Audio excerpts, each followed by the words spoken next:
آپ سنت پہ زور دیتے ہیں، بے شک وہ نبی پاک صلی اللہ علیہ وآلہ وسلم نے ایک ہی دفعہ کی ہو تو آپ انگوٹھی ہی پہن لیا کریں. اے دیکھو جی، اے ڈیمانڈ میں کو میں نے کب سنت کے اوپر زور دیا ہے؟ میں تو کہتا ہوں خالی فرض پڑھ لو تو نماز ہو جاتی ہے.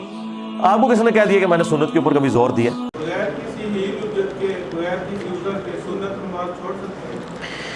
سنت نماز چھوڑنے کے تعلق سے آپ کو یہ بتاؤں کہ سنت بھی سنت ہے، ہم وہ عمل کیوں نہ کریں گے جو نبی کریم صلی اللہ علیہ وسلم برابر کرتے رہے. یہ سنت ہے نماز سے پہلے، فرض نماز سے پہلے یا فرض نماز کے بعد، اس کو سنن رواتب کہتے ہیں. سنن رواتب، رواتب کا مطلب ہوتا ہے وہ سنت جس کو نبی صلی اللہ علیہ وسلم برابر پڑھتے تھے. آپ صلی اللہ علیہ وسلم سے کبھی کوئی سنت چھوٹ جاتی تھی تو آپ اس کو دوبارہ قضا کے طور پہ پڑھتے تھے. ایک مرتبہ آپ نے ظہر کی بعد والی جو دور کا سنت ہے وہ مس کر گئے تھے. ایک وفد آ گیا تھا اور وفد آنے کی وجہ سے آپ کی وہ 2 رکعت رہ گئی تھی. بیٹھے نماز کے بعد بیٹھے باتیں کرنے لگے تو پھر آپ نے وہ 2 سنت عصر کے وقت ادا کی تھی. تو جب نبی صلی اللہ علیہ وسلم نے سنت اگر آپ سے چھوٹ گئی تو بعد میں قضا کیے ہیں، ہم ان کے امتی اور ان سے محبت کرنے والے ہم یوں ہی بغیر عذر کے کیسے چھوڑیں گے؟ اگر چھوڑتے ہیں تو گنہگار نہیں ہوں گے، لیکن مسلسل چھوڑنا دراصل یہ جو ہے ایک سنت سے بیر یا رسول کی سنت کی مخالفت ہے. اور اس کا سب سے بڑا فائدہ یہ ہے کہ جو فرض نماز پڑھتے ہیں، فریضہ میں اگر کوتاہی ہو جاتی ہے تو سنت سے اس کی بھرپائی ہوتی ہے. تو ہم میں سے آج خاص طور سے آج کے زمانے میں اتنے، خود میں بھی اس میں شامل، میں اپنے آپ کو الگ نہیں کر رہا ہوں، اتنے لوگوں میں بیٹھے جیسے ابھی مغرب کی نماز پڑھے ہیں، عشاء کی نماز پڑھیں گے، کوئی بتائے کہ 100% خشوع خضوع کے ساتھ ہم نے عبادت کی ہے. یعنی وہ خشوع خضوع جو عبادت میں مطلوب ہے اس طرح سے ہم میں سے کون عبادت کر رہا ہوتا ہے؟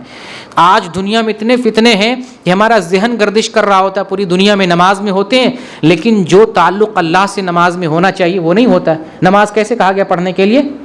اعبد اللہ کأنک تراہ فإن لم تکن تراہ فإنہ یراک. اللہ کی ایسی بندگی کرو گویا تم اللہ کو دیکھ رہے ہو، اور اگر تم اللہ کو نہیں دیکھ سکتے تو یہ ارادہ کرو، یہ سوچ بناؤ کہ اللہ تمہیں دیکھ رہا ہے. اس کیفیت میں ہم میں سے کون نماز پڑھتا ہے؟ تو ایسا نہیں پڑھ پاتے ہیں تو نماز میں نقص پیدا ہوا. نماز تو بھلے پڑھ رہے ہیں لیکن نقص پیدا ہوا. اس نقص کو دور کیسے کریں گے؟ سنت کے ذریعہ. تو اس لیے سنت آمدن اور مسلسل نہیں چھوڑنا چاہیے. کبھی چھوٹ جائے کام کی وجہ سے کوئی مسئلہ نہیں ہے، اور اگر بعد میں اس کی قضا کر لیتے تو اچھی چیز ہے، لیکن مسلسل سنت کو نہیں چھوڑنا چاہیے بغیر عذر کے. یہ بات جب کچھ اور لوگ بھی یہ بات جب کرتے ہیں نا کہ گناہ نہیں ہوتا، پھر لوگ ڈھیل لیتے ہیں، وہ کہتے ہیں چھوڑو نہ پڑھیں تو کون سا گناہ ہوتا ہے. اصل میں دیکھیں مرزا انجینئر محمد علی مرزا یہ آ کر کے نوجوانوں میں بہت ساری غلط فہمی پیدا کیا ہے. تو ان کی پھیلائی ہوئی غلط فہمی میں سے ایک یہ بھی غلط فہمی ہے سنت کچھ نہیں ہے. سنت جیسے بابا کہتے تو بابا تو شیء کچھ نہیں، سنت کو بھی سمجھ لے وہ یہی کہتا ہے شیء کچھ نہیں، بس فرض ہے، فرض پڑھ لو، سنت جو ہے پڑھو نہ پڑھو کوئی فرق نہیں پڑتا.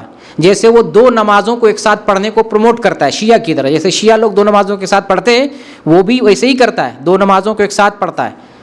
ابھی تو پتہ نہیں جیل کا معاملہ ہے، لیکن 2 نمازوں کو اپنے جو ہے اکیڈمی میں ایک ساتھ پڑھتا ہے، اس کی دعوت دیتا ہے، لوگوں کو بتاتا ہے کہ مولوی یہ بات نہیں بتاتے، میں وہ بندہ ہوں جو پہلی مرتبہ یہ بات بتا رہا ہوں. یعنی یہی ایک دنیا میں ایک بندہ آیا ہے جو دین پہلی مرتبہ بتا رہا ہے، اور دنیا میں کسی نے اس کو بڑا ناز ہے، اور جو ان کو سنتے ہیں ان کو فالو کرتے ہیں وہ یہی سمجھ رہے ہیں کہ یہی ایک بندہ ہے جو صحیح دین پیش کر رہا ہے. انجینئر مرزا اردو زبان میں دین پیش کر رہا ہے، دین کی باتیں کر رہا ہے. ٹھیک ہے، اردو زبان پوری دنیا میں کتنے آدمی سمجھنے والے ہیں؟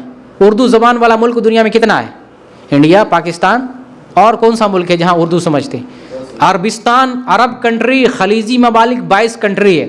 بتائیے، اور چھوڑے دنیا میں 57 ملک دنیا کے ہیں، صرف 22 کنٹری میں بتائیں انجینئر مرزا کو جانتا ہے عربی میں؟ عربی لوگ نہیں جانتے ہیں. تو یہ کیسے سمجھ رہا ہے کہ میں نے سارے فرقے مٹا دیے دنیا میں، میں ہی اسلام پیش کر رہا ہوں؟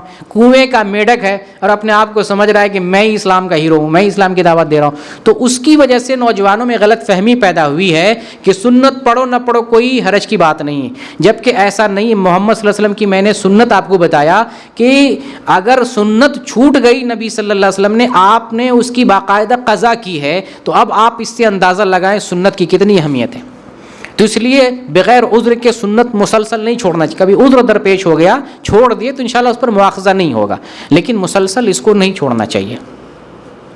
اس تعلق سے جنت کی بشارت نبی صلی اللہ علیہ وسلم کی جو جی جی ہاں، جنت کی بشارت بھی ہے جو آدمی 12 رکعتوں پر جو ہے مواظبت کرتا ہے، کیونکہ یہ سنت ہے ہی مواظبت والی، مسلسل پڑھنے والی، اور حدیث سے بھی ثبوت ملتا ہے کہ جو ان سنتوں پر پابندی کرتا ہے 12 رکعت سنتوں پر، تو جنت میں ایک محل بنایا جاتا ہے۔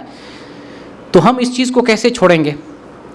اس چیز کو نہیں چھوڑنا چاہیے، بغیر عذر کے نہیں چھوڑنا چاہیے۔ اگر عذر ہے کبھی چھوڑ دیے تو کوئی مسئلہ نہیں ہے، اور اگر چھوڑ دیے ہیں عذر کی وجہ سے اور دوسرے وقت میں اس کی قضا کر لیتے ہیں تو یہ افضل ہے، جیسے محمد صلی اللہ علیہ وسلم نے کیا ہے۔